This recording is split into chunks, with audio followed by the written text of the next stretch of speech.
Bonjour, aujourd'hui on va s'intéresser à une de ces informations, vous savez, du genre strictement inutile, donc rigoureusement indispensable, tout droit tiré du blog « Tu savais ça ?»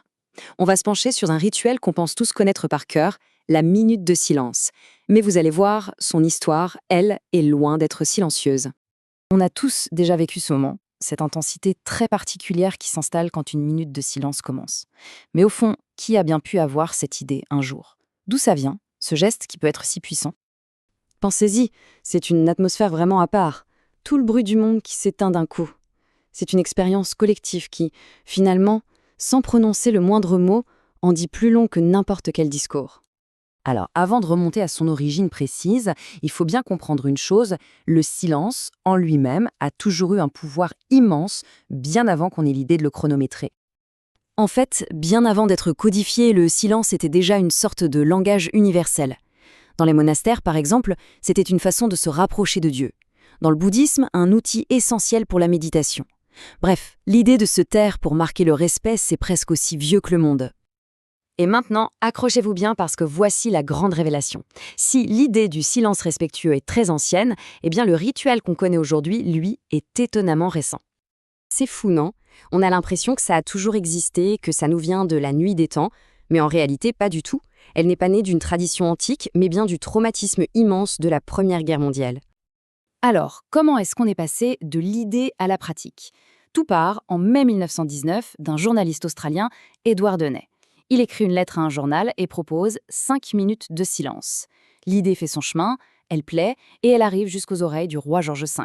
Il est séduit par le concept, mais il se dit que 5 minutes, c'est peut-être un peu long. Alors il réduit la durée à 2 minutes. Et le 11 novembre 1919, à 11 heures précises, tout le Commonwealth s'arrête. C'est la toute première fois. Des villes entières, complètement figées dans un silence total. Du coup, question, pourquoi est-ce qu'on fait 1 minute de silence et non pas 2, comme à l'origine? Eh bien, c'est tout simplement une question de pragmatisme. 2 minutes, en vrai, c'est assez long, surtout dans une école ou pendant un événement sportif. La minute est devenue une sorte de compromis idéal. C'est assez long pour être solennel, mais assez court pour que tout le monde puisse tenir. Bon, mais alors, qu'est-ce qui rend cette simple absence de bruit si efficace? Pourquoi est-ce que ça fonctionne si bien? C'est là que réside toute la magie de ce rituel. Sa simplicité et sa capacité à s'adapter, c'est ça qui fait sa force. C'est une forme d'hommage presque démocratique en fait. Il n'y a pas de hiérarchie, pas de barrière de la langue. C'est comme une page blanche que chacun peut remplir avec ses propres pensées, ses propres souvenirs. Cette phrase, elle a été écrite par un journaliste qui a assisté au tout premier silence à Londres en 1919. Et franchement, elle résume tout à la perfection. Elle capture ce pouvoir un peu paradoxal du rituel. Le silence devient soudain bien plus éloquent que n'importe quel discours.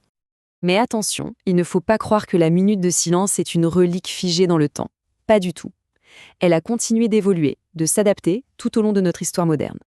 Après la Seconde Guerre mondiale, le rituel s'est vraiment étendu au monde entier. Et son usage a changé.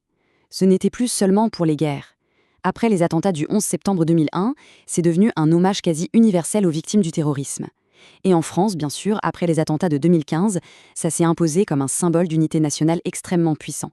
C'est le geste que tout le monde comprend, quelle que soit la tragédie.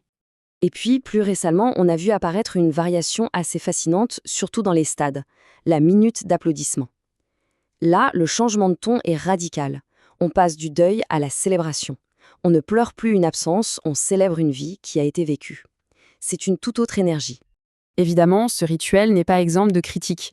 Certains pensent qu'à force de l'utiliser tout le temps, surtout à l'école, il peut perdre de son sens, devenir un geste un peu automatique, un peu vide. Mais bon, malgré tout ça, il continue de perdurer. D'ailleurs, les psychologues sociaux l'expliquent très bien. Le fait de partager un silence, ça crée un lien incroyablement fort. Dans notre monde qui est saturé de bruit, de notifications permanentes, ces 60 petites secondes de vide nous reconnectent les uns aux autres d'une manière que les mots, souvent, ne peuvent pas attendre. Et c'est sur cette idée qu'on va se quitter. Ce qui a commencé comme un simple acte de souvenir est peut-être devenu aujourd'hui, dans notre monde hyper bruyant, l'une de nos formes de connexion les plus pures. Une toute petite pause dans le chaos, juste pour être ensemble. C'est une pensée qui, finalement, mérite bien 1 minute de silence.